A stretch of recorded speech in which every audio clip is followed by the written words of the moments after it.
I don't have as much patience for men as I do with women, but I'm learning, you know, and by demonstrating that patience, I think you teach a young man more so how to be a man.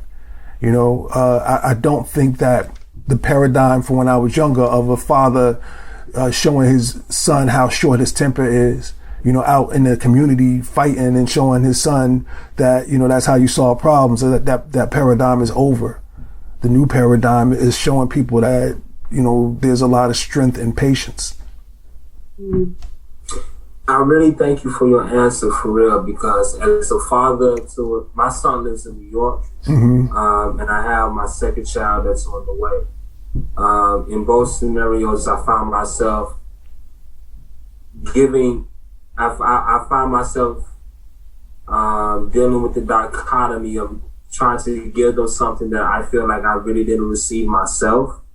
And because it's like you have to create something with no true source or no true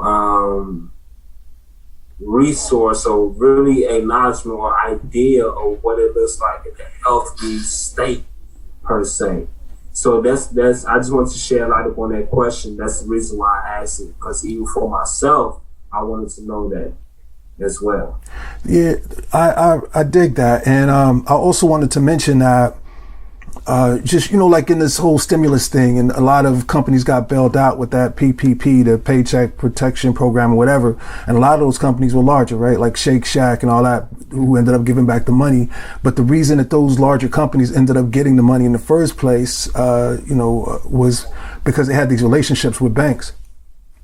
And the reason I bring that up is when I was younger, I remember a friend of mine telling me you gotta have your own bank, right? Like, and I didn't understand what he meant at the time, but I get it now. And the same thing with family. So that's the other thing in terms of your children, just a level of support that I never had when I was younger. I mean, you have to, as a man or even as a woman, as a parent, you have to control your own little mini bank.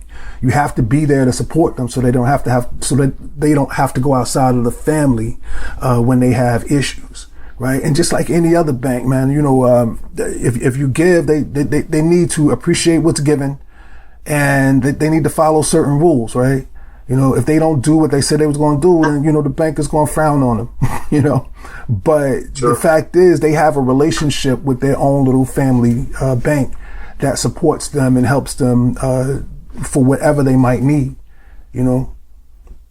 You might be their unemployment agency, you know, if need be, as long as they have garnered the respect that they should have with you. You know, if you know you have a hardworking child and they do what they have to do, I mean, you might have to play that role for them, but you do whatever you can, but you run your own little mini bank. I think that's how a family should be organized.